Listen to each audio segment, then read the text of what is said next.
जय बद्री केदारनाथ। दोस्तों बहुत बहुत स्वागत है आप लोगों का मेरे एक और यूट्यूब वीडियो पे। तो दोस्तों नया महीना शुरू हो चुका है दिसंबर का। 1 दिसंबर की तारीख है आज, और आज निफ्टी जो है वो लगभग 27 पॉइंट की गिरावट के साथ बंद हुआ है। तो दोस्तों आप लोग ना सैटरडे और संडे के वीडियो देख लेना। अधिकतर यूट्यूबर्स ने ना जनता को बेवकूफ़ बनाया है कि जीडीपी नंबर आ गए 8.2%, अब मंडे को होगी ज़बरदस्त कमाई। देखना भरे पड़े थे, लेकिन मैंने एटलीस्ट देखो, मैं कभी भी ये नहीं बोलता कि मैं हमेशा 100% करेक्ट होता हूँ, but I think 70 to 80% of time मैं करेक्ट होता हूँ। तो मैंने एटलीस्ट सैटरडे और संडे को जेन्युइनली आपको ये बताया था कि डेटा नेगेटिव है, मार्केट ऊपर नहीं जाने दी जाएगी। देखो लोगों को ना सिंपल सी चीज़ समझ में नहीं आ रही है, जो मैं अपने 17-18 साल का निचोड़ तुमको बता रहा हूँ कि जिधर रिटेलर पोजीशन बनाएगा मार्केट शॉर्ट टर्म में, देखो लॉन्ग टर्म की बात नहीं कर रहा है, शॉर्ट टर्म में उसके अगेंस्ट जाएगी। क्योंकि ये लोग तो क्या करेंगे, पोजीशन बनाएंगे, इनकी एक्सपायरी तो कल है मंगलवार को, तो इनकी एक्सपायरी तो कल ही कटनी है, तो इनका सारा पैसा तो आज और कल में निपटा देना है। तो उसके बाद कल 3 बजे के बाद बढ़ा देंगे, मार्केट को बढ़ाना है तो उसमें क्या है भाई, नंबर आए हैं ना अच्छे, बढ़ा देंगे, जल्दी क्या है कि अभी बढ़ाना है।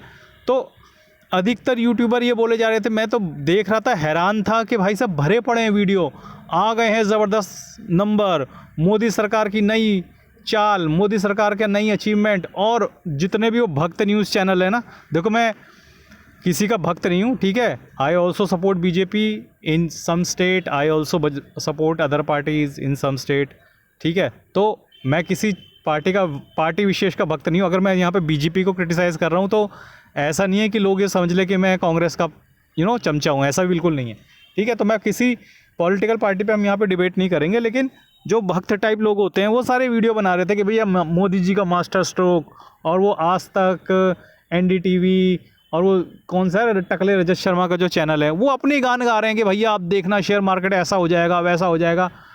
मैंने आपको प्योर डेटा देख के बताया था कि भैया डेटा नेगेटिव है। डेटा नेगेटिव क्या होता है कि रिटेलर बुलिश पोजीशन बनाकर जाता है। रिटेलर बोल रहा है कि मार्केट बढ़ेगी, और बढ़ेगी तो मेरा पैसा बन जाएगा कॉल और पुट में, तो बढ़ने ही नहीं देनी फिर। यही तो खेल है, मतलब इतने साल से यही खेल चलता आ रहा है, बड़ा सिंपल सा खेल है। जिधर रिटेलर होंगे उधर गेम को नहीं जाने देना है शॉर्ट टर्म के लिए। शॉर्ट टर्म में ही रिटेलर परेशान हो जाता है। फ्यूचर एंड ऑप्शन में तो शॉर्ट टर्म में कमा लोगे आप, रिटेलर तो फंस जाएगा हफ्ते के अंदर, क्योंकि हफ्ते हफ्ते की क्लोजिंग होती है, वहीं फंस जाएगा हफ्ते हफ्ते में।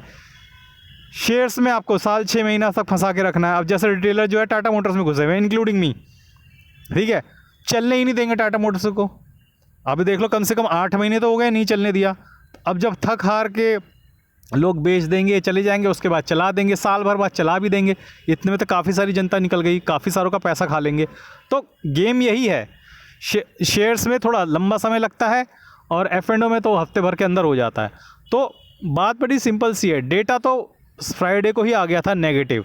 डेटा तो फ्राइडे को जब रिटेलर बुलिश पोजीशन बना के गए थे, तो मैंने तो शनिवार के दिन ही बता दिया था कि मार्केट के भले ही जीडीपी के नंबर अच्छे हैं, लेकिन इतनी हैवी बुलिश पोजीशन बना रखी है रिटेलर ने कि अगर मार्केट ऊपर चली गई, ऊपर जाके क्लोज हुई, तो बहुत मोटा पैसा बना के चला जाएगा रिटेलर। और रिटेलर को मोटा पैसा क्यों बनाने देगा भाई, रिटेलर का पैसा ही तो लूटना होता है। तो जब रिटेलर ने बुलिश पोजीशन बना रखी थी, तो आज मार्केट ऊपर कैसे क्लोज हो सकती थी, यही तुम्हारा भाई बता रहा था पिछले 2 दिन से। लेकिन नहीं, सारे यूट्यूबर लगे पड़े, नहीं नहीं भैया जीडीपी के नंबर आ गए जीडीपी के नंबर। मैं ये नहीं कह रहा कि नहीं अच्छे नहीं होंगे, अच्छे होंगे, मार्केट नहीं भागेगी, अभी नहीं भागेगी जब तक रिटेलर पोजीशन शॉर्ट में नहीं लाता या न्यूट्रल नहीं करता। जैसे ही F&O की पोजीशन शॉर्ट में आ जाएगी या न्यूट्रल में अभी आ जाएगी, तो मार्केट भगा देंगे। मोस्ट प्रोबेबली कल 3 बजे के बाद मार्केट भागेगी, देख लेना। थोड़ा बहुत ऊपर नीचे हो सकता है, नहीं तो बुधवार को भाग जाएगी, लेकिन रिटेलर को कमाने नहीं दिया जाएगा। यही खेल है, रघुकुल रीत सदा चली आई। रिटेलर का पैसा स्मार्ट मनी ने चूसना है भाई, यही खेल है। जिसको समझ में आ गया ठीक है, नहीं आया तो भी ठीक है। तो देखो म्यूचुअल फंड पोर्टफोलियो में तो कोई अपडेट नहीं हुआ है, क्योंकि कल पर परसों थी छुट्टी। बाकी मैं आप लोगों को एक चीज़ दिखा देता हूँ कि आज इंडिसेस ने कैसा परफॉर्म किया। तो इंडिसेस देख लेते हैं फटाफट। तो इंडिसेस निफ्टी 50 तो फ्लैटिश से क्लोज हुआ है, नेगेटिव 0.10%। और mid cap 50 no profit no gain, mid cap 100 no profit no gain. ये कैसी पोजीशन बनी भाई। Mid cap 150 negative 0.10, small cap 100 0.25% का गेन है, स्मॉल कैप 50 0.45% का गेन है, स्मॉल कैप 250 0.23% का गेन है। ठीक है, तो स्मॉल कैप का तो कोई एफ एंड ओ पोजिशन वाला इंडेक्स होता भी नहीं है। ठीक है, इसमें कोई फ्यूचर एंड ऑप्शन तो होता भी नहीं है, तो होता तो निफ्टी में ही है, और निफ्टी की कल एक्सपायरी है। तो जिन लोगों ने बुलिश पोजीशन ले रखी है वो इंतज़ार करेंगे कल का, 3 बजे सौदे कट जाने, 3 बजे के बाद भगा देंगे मार्केट। 3 बजे के बाद नहीं भगाएंगे तो परसों भगा देंगे, लेकिन जब तक इन लोगों के सौदे काटेंगे नहीं, रिटेलर को पेलेंगे नहीं, मार्केट को चलने नहीं दिया जाएगा। और मैंने कुछ फ्लिपकार्ट के लिंक्स दे रखे हैं, अगर आप अपनी मोबाइल स्क्रीन पर टैप करेंगे तो लेफ्ट साइड बॉटम में आपको फ्लिपकार्ट के लिंक दिखेंगे व्यू कोड के अंदर, उसके अंदर जाके आप कुछ भी शॉपिंग कर सकते हैं। और फिनवेशिया में आज, वैसे तो आज मैं ऑडिट में बिजी था, लेकिन थोड़ा बहुत मैंने मोतीलाल ओसवाल रियल्टी ETF को 1% गिरा हुआ देखा, तो मैंने लपक के 16 क्वांटिटी उठा ली। और FMCG ETF थोड़ा गिरा हुआ था, तो मैंने भी इसकी लपक के 2 क्वांटिटी उठा के एवरेज कर लिया। मोतीलाल ओसवाल हेल्थ भी गिरा हुआ था, 2 क्वांटिटी थे। तो जो पिटे हुए ETF थे, जिनका कोई माई बाप नहीं होता है, उनको मैं उठा लेता हूँ उस दिन, और उनको उठाकर मैं एवरेज करना शुरू कर देता हूँ। तो दोस्तों यार छोटी सी वीडियो है, क्योंकि पोर्टफोलियो में कोई अपडेट तो है नहीं, लेकिन थोड़ा सा ETF का देख लेते हैं क्या क्या हुआ है। 293 रुपये का लॉस गेन हुआ है आज। डिवॉबीज ETF में 14 रुपये का गेन हुआ है। मोतीलाल ओसवाल रियल्टी ETF में 30 रुपये का लॉस हुआ है। इंडसइंड बैंक में 319 का loss. Tata motor passenger vehicle में 672 का गेन हुआ है। जीनस पावर में 4 रुपये का लॉस। ITBs में 16 रुपये का गेन। HDFC कॉल ETF में 23 रुपये का गेन। एयरकॉन में 68 रुपये का लॉस। फार्मा बीज में 10 रुपये का लॉस। टॉप 10 ऐड ETF में 3 रुपये का गेन। स्मॉल कैप में 4 रुपये का गेन। लो वोल्टाइल ETF में 5 रुपये का गेन। FMCG ETF में 10 रुपये का लॉस। LPL30 ETF में 2 रुपये का लॉस। शरिया बीज में 20 रुपये का गेन। निफ्टी क्वालिटी ETF में 12 रुपये का गेन। मोतीलाल ओसवाल हेल्थ में 33 रुपये का लॉस।